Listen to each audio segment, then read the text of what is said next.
So let not math दिया mystery में हम आ गए हैं विद क्वेश्चन नंबर 13। तो यहाँ पर अगर देखा जाए तो हमें एक न्यू शक्ल गिवन है। न्यू शक्ल किस चीज़ में कि हमारे पास स्क्वायर रूट के बाहर भी एक जो है टर्म आ गई है जो कि हमारे पास क्या है एक्स स्क्वायर है। तो अब हम लोग इसको कैसे सॉल्व करेंगे भाई? इसको सॉल्व करना इतना भी मुश्किल नहीं है, बिल्कुल वही चीज़ें हमने यहाँ पर भी अप्लाई करनी है जो हम लोग एक्सरसाइज की स्टार्टिंग से ही कर रहे हैं। सबसे पहले हम अगर देखें यहाँ पर एक्स स्क्वायर अकेला है, इधर कोई भी कांस्टेंट टर्म नहीं है, यहाँ पर क्या है हमारे पास 1 है। तो अगर हम लोग लेट करें, देखिए हमारे पास सीकन की शक्ल है एक्स स्क्वायर माइनस ए ना ए स्क्वायर। सो लेट करेंगे कि एक्स जो है वो हमारे पास क्या है, वो है हमारे पास ए सीकन ऑफ थीटा। अब यहाँ पर एक ही वैल्यू क्या है 1 है, तो मैं क्या इसको सिर्फ सीकन थीटा लिख सकती हूँ, बिकॉज अगर मैं 1 लिखूंगी तो अब हम बड़े हो गए, अब हम मल्टीप्लिकेशन और डिवीजन का 1 नहीं लिखते, ठीक है। सो हमारे पास x क्या आ जाएगा, सीकन थीटा आ जाएगा। और यहाँ पर हमें बोला गया है कि x हमारे पास ग्रेटर देन 1 होना चाहिए। क्यों? अगर ये ग्रेटर देन 1 नहीं होगा तो हमारे पास नीचे चीज़ जो है वो 0 हो जाएगी और वो क्या होगा, इनडिटरमिनेट फॉर्म आ जाएगा। अगर आपको नहीं पता कि व्हाट इज़ इंटरमीडिएट फॉर्म तो आप चेकआउट कर सकते हैं मेरे चैनल पर। अगर मुझे टाइम लगा तो मैं नीचे लिंक जो है वो शेयर कर दूँगी, और साथ ही जो है आप मेरे चैनल पर अगर सर्च करेंगे तो आपको बहुत ही ईजी एक वीडियो मिल जाएगी, एक तो 5 to 7 मिनट्स की वीडियो, आपको बहुत ही अच्छे से पता चल जाएगा कि व्हाट इज़ इंटरमीडिएट फॉर्म्स, ठीक है। सो इंटरमीडिएट फॉर्म्स की बात हो गई है, इसीलिए उन्होंने हमें ये लिमिट दी है। एंड ऑफ कोर्स हम लोग भी नीचे 0 अवॉइड करते हैं बिकॉज वो फिर हमारे पास सॉल्व नहीं होता, ठीक है। तो इसीलिए यहाँ पर हमें जो है ये कंडीशन गिवन है, ठीक है। आगे बढ़ते हैं, हमने एक्स तो ले लिया बट अब हम लोग डी ऑफ एक्स भी लेंगे, जाहिर सी बात है। सो ये हो जाएगा हमारे पास d of x equal to secant का डेरिवेटिव क्या होता है, वो होता है हमारे पास secant theta tangent of theta, ठीक है। हमारे पास सीकन थीटा और टेंजन ऑफ थीटा आ जाएगा with d of theta of course. तो हम लोग ये यूज़ कर लेंगे और हम लोग ये यूज़ कर लेंगे इन द गिवन इंटीग्रल, ठीक है। सो हमारे पास हमारा इंटीग्रल किस तरह से आएगा, डी ऑफ एक्स की जगह मैं ये होल लिख दूंगी जो कि है secant of theta tangent of theta and d of theta. Now x की जगह मैंने ये लिखना है तो ये हो जाएगा हमारे पास क्या, सीकन स्क्वायर हो जाएगा, secant square of theta, then square root के अंदर भी हमारे पास सीकन स्क्वायर ऑफ थीटा आ जाएगा -1, ठीक है। सो यहाँ पर मैंने वैल्यू पुट कर दिया एक्स की। अब अगर यहाँ पर देखें सीकन और सीकन स्क्वायर थीटा -1 हमारे पास क्या होता है, वो होता है हमारे पास टेंजन थीटा के इक्वल। तो हम यहाँ पर टेंजन ऑफ थीटा ले लेंगे, ठीक है, और वो भी टेंजन स्क्वायर ऑफ थीटा के equal. These are the identities हमें याद होनी चाहिए, ठीक है। ये हेल्प करेंगी for solving our integral easily, ठीक है। तो अब यहाँ पर अगर मैं स्क्वायर ले रही हूँ, अगर मैं इसके ऊपर स्क्वायर रूट ले लूँ तो मेरे पास ये और ये कैंसिल हो जाएगा, टेंजन बच जाएगा, तो इधर टेंजन ऑफ थीटा हो जाएगा। टेंजन टेंजन सीकन है, सीकन विल बी खत्म, ओके। हमारे पास क्या रह जाएगा, हमारे पास रह जाएगा इंटीग्रल ऑफ 1 बाय सीकन, या फिर डी ऑफ थीटा बाय हम सीकन थीटा बोल सकते हैं। अब हमारे पास ये इंटीग्रल बच गया, बट अब हमने इसको भी जो है वो सॉल्व करना है, ठीक है।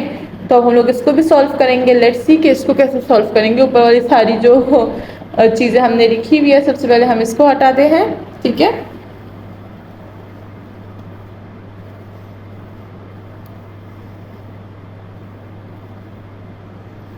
तो हमारे पास क्या आ गया था, हमारे पास आ गया था d of theta by secant of theta. अब हमने सीकन को जो है वो डिनोमिनेटर में सॉल्व नहीं किया। लेट्स सी कि इसको कैसे सॉल्व करेंगे। तो अगर हम लोग देखें तो हम लोग ये वाले जो है काफ़ी दफ़ा ये मेथड यूज़ कर चुके हैं कि 1 बाय जो सीकन होता है, सीकन ऑफ थीटा होता है, वो हमारे पास इक्वल होता है कॉस थीटा के, ठीक है। So we will use this, क्योंकि अगर हम देखें तो सीकन 1 बाय सीकन का कोई इंटीग्रल तो है नहीं हमारे पास, इसीलिए हम लोग सिंप्लीफिकेशंस यूज़ करते हैं, ठीक है। एंड नाउ हमें पता है कि कॉस का इंटीग्रल क्या होता है, वो होता है हमारे पास sine of theta plus constant, एक आर्बिट्री कांस्टेंट। नाउ अब हम लोग जो है क्या कर रहे हैं, हम लोग ट्रिग्नोमेट्रिक सब्स्टिट्यूशन कर रहे हैं, तो साइन थीटा की जो वैल्यू है वो तो निकालनी ही है हमें, ठीक है। तो चलिए साइन थीटा की वैल्यू निकालते हैं। हमें पता है कि साइन थीटा जो होता है वो किस चीज़ के इक्वल होता है, परपेंडिकुलर बाय हाइपोटेन्यूस, ठीक है। तो चलिए परपेंडिकुलर यहाँ पर हमारे पास क्या है, square root of x square -1 x square minus one, और जो हमारे पास हाइपोटेन्यूस है वो हमारे पास क्या है, वो एक्स के इक्वल है। तो ये हो गया हमारे पास साइन ऑफ थीटा। चलिए यहाँ पर वैल्यू को पुट कर देते हैं। ये हो जाएगा x square minus one by x plus constant का सी, एंड दैट्स ऑल। हमारा जो है सारा का सारा काम हो चुका है, और इसी के साथ हमारा सोल्यूशन भी आ गई है। होप कि सबको समझ आ गई होगी। नेक्स्ट चलते हैं क्वेश्चन नंबर 13 पर। 13 ही 14 पर, अभी भी 13 किया। सो नाउ हम आ गए हैं विद क्वेश्चन नंबर 14 पर। देखते हैं कि इसको कैसे सॉल्व करेंगे। अगर हम लोग इसको देखें तो हमें क्या गिवन है, क्वेश्चन नंबर 13 से थोड़ा सा डिफरेंस है, जैसे कि वहाँ पर स्क्वायर था एंड वहाँ पर 2 नहीं था, ठीक है। तो चलिए देखते हैं कि इसको कैसे सॉल्व करेंगे। सबसे पहले सब्स्टिट्यूशन हमें जो है वो चाहिए। Substitution is very very important, और ये हमें कहाँ से आएगी, प्रैक्टिस से, ठीक है। तो प्रैक्टिस, बहुत प्रैक्टिस कीजिए ताकि आपको जो है सब्स्टिट्यूशन की अच्छी खासी जो है वो आइडेंटिफिकेशन हो जाए, ठीक है। अब यहाँ पर हम लेट करेंगे कि x equal to a secant of theta, because secant की शक्ल है, ठीक है। अब a अगर हम लोग देखें तो 1 है, सो मैं अगेन लिख दूंगी सीकन ऑफ थीटा।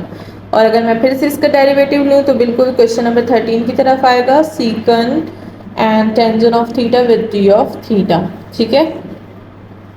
अब होगा हमारे पास चेंज। चलिए देखते हैं क्या चेंज होगा। 2 और साथ में हम लोग dx की वैल्यू ये ले रहे हैं, secant of theta tangent of theta d of theta, ठीक है।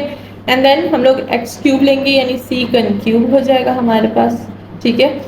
एंड देन ये हो जाएगा हमारे पास secant square of theta minus one, and that's all, ठीक है। ये हो गया। ना अगर हम लोग अगेन जो है वो अपनी आइडेंटिटीज यूज़ करें तो हमें पता है कि secant square theta minus one equal to हमारे पास क्या होता है, टेंजन स्क्वायर ऑफ थीटा के इक्वल। अगर मैं इस पर स्क्वायर रूट ले लूँ तो ये ख़त्म, हमारे पास ये हो जाएगा टेंजन ऑफ थीटा, ठीक है। सो मतलब ये जो है हमारे पास टेंजन ऑफ थीटा के इक्वल है। अब आगे बढ़ते हैं। ये हो जाएगा 2 secant of theta tangent of theta d of theta. 2 को बाहर निकाल दे, वैसे भी कांस्टेंट टर्म है, किसी चीज़ के साथ तो कैंसिल होगा भी नहीं वैसे। तो ये हो जाएगा सीकन क्यूब ऑफ थीटा, और ये क्या हो जाएगा, टेंजन ऑफ थीटा, ठीक है। ये और ये कैंसिल, हमारे पास क्या बच जाएगा, हमारे पास जो बचेगा वो उसे मैं ऊपर लिखती हूँ। हमारे पास बच जाएगा 2 तो बाहर रहेगा, ठीक है। हमारे पास 1 बाय सीकन स्क्वायर बच जाएगा, ठीक है।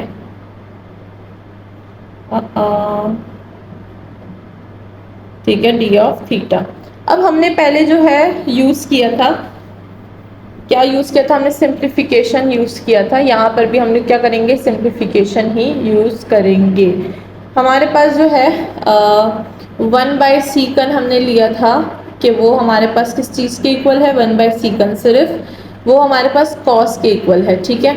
तो 1 बाय सीकन स्क्वायर कॉस स्क्वायर के इक्वल होगा, तो कॉस स्क्वायर को यहाँ पर ले लेंगे 2 and integral of cos square of theta and d of theta. And आपको पता है कि कॉस स्क्वायर का भी हमारे पास कोई इंटीग्रल नहीं मौजूद, ठीक है। So we have to simplify this also. Now again हम यूज़ करेंगे ट्रिग्नोमेट्रिक आइडेंटिटी, जो कि हमें बोलता है कि cos square of theta equal है 1 plus cos 2 of theta divides 2 के इक्वल, ठीक है। तो चलिए इसको यहाँ पर ले लेते हैं, 2 अपनी जगह पे, bracket 1 plus cos 2 theta divides 2 and d of theta. 2 and 2 will be cancel, हमारे पास बचेगा 1 plus cos 2 theta d of theta. Now it's time कि हम इंटीग्रल इस पे अप्लाई करते हैं, ठीक है। तो चलिए इसको तो मैं हटा देती हूँ।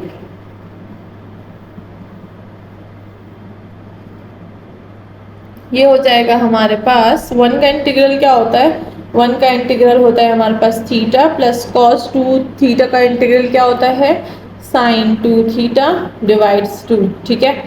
और साथ में प्लस एक arbitrary constant, because we are using indefinite integral, ठीक है। चलिए ये तो हो गया हमारे पास। नाउ थीटा प्लस 1 बाय 2 को मैं बाहर निकाल दूंगी और आइडेंटिटी अगेन यूज़ करेंगे। साइन 2 ऑफ थीटा किस चीज़ के इक्वल होता है, वो होता है 2 sine of theta cos of theta के। ठीक है, तो चलिए ये वाली चीज़ हम यहाँ पर यूज़ कर लेंगे। मैंने बड़ी कंजूसी से लिख दिया है, sine 2 of theta equal to 2 sine of theta cos of theta. ठीक है, चलिए ये यूज़ करते हैं। ये हो जाएगा 2 sine of theta and cos of theta plus arbitrary constant. 2 and 2 will be cancel, खत्म। Theta plus sine of theta cos of theta. और कभी जब हमारे पास साइन 2 थीटा आता है तो हम इसको जो है वो एज इट इज़ आंसर ले लेते हैं। ठीक है, बट अब हमारे पास जो है ट्रिग्नोमेट्रिक हम लोग सब्सटीट्यूशन करें, so we have to find all values. So sine 2 theta की तो वैल्यू हम फिर फाइंड नहीं कर सकते, इसीलिए हम लोग इसको और सिंप्लीफाई करते हैं। ठीक है, तो हमें ये सारी सिंप्लीफिकेशन याद होनी चाहिए। अब हमारे पास आ गया है थीटा और plus sine theta cos theta. ठीक है, तो थीटा की वैल्यू तो हम लेट जो हमने किया था x equal to secant of theta से हम यहाँ से निकाल सकते हैं। तो हमारे पास वैल्यू क्या आ जाएगी, हमारे पास वैल्यू आ जाएगी, and this is not the answer. और कभी तो हमारे पास ये आंसर आ जाता है, but now this is not the answer. अब हमने इसको और सिंप्लीफाई करना है। क्यों? क्योंकि यहाँ पर हमारे पास साइन की जो वैल्यू है परपेंडिकुलर बाय हाइपोटेन्यूस, तो वो हमारे पास जो है यहाँ पर हाइपोटेन्यूस हमारे पास नहीं है। तो इस वजह से हम क्या करेंगे, हम साइन को जो है स्किप करने की कोशिश करेंगे। तो हम यहाँ पर क्या कर सकते हैं, अगर हम देखें तो हम यहाँ पर कॉस को मल्टीप्लाई कर सकते हैं और कॉस को डिवाइड कर सकते हैं। ठीक है, तो लेट्स सी हमारे पास क्या हो जाएगा। ये हो जाएगा थीटा प्लस, अगर ये कॉस मैं इधर डिवाइड करूँगी तो क्या हो जाएगा, sine by cos. Sine by cos हमें क्या देता है, साइन बाय कॉस हमें क्या देता है, वो देता है हमें टेंजन ऑफ थीटा। तो ये हो जाएगा टेंजन ऑफ थीटा और कॉस कॉस मल्टीप्लाई हो जाए तो कॉस स्क्वायर ऑफ थीटा हो जाएगा प्लस आर्बिट्री कांस्टेंट। यहाँ पर आर्बिट्री कांस्टेंट भी लगा देंगे।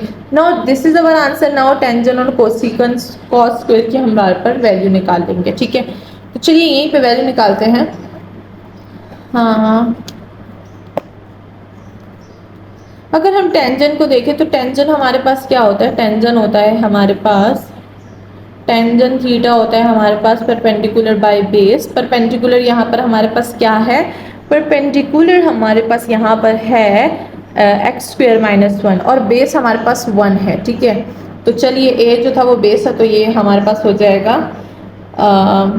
थीटा हमने निकाला, चलिए थीटा भी निकालते हैं फिर पुट करते हैं। ये हो गया टेंजन और कॉज हमारे पास क्या है, कॉज थीटा हमारे पास है बेस बाय हाइपोटेन्यूस। ठीक है, सो यहाँ पर क्या हो जाएगा, बेस क्या है, बेस है 1, हाइपोटेन्यूस है x, तो ये हो जाएगा x। ठीक है, अब थीटा हम लोग कहाँ से निकालेंगे, x equal to secant of theta. तो सीकन ये हो जाएगा secant inverse x equal to theta. सारी वैल्यूज आ गई है हमारे पास। ठीक है, चलिए इसको पुट कर देते हैं। ये हो जाएगा हमारे पास secant inverse of x plus ये हो जाएगा हमारे पास square root x square minus 1 and cos हो जाएगा 1 बाई एक्स का whole square plus constant c and this is our answer. अब यहाँ पर अगर आप स्क्वायर ओपन कर लें तो क्या हो जाएगा, ये स्क्वायर सिर्फ x पे चला जाएगा। ठीक है, और इसको आप इसके डिवीजन में भी लिख सकते हैं। ठीक है, इसी के साथ हमारा आंसर जो है वो आ चुका है। होप कि सबको समझ आ गई होगी। नाउ चलते हैं क्वेश्चन नंबर 15 की तरफ।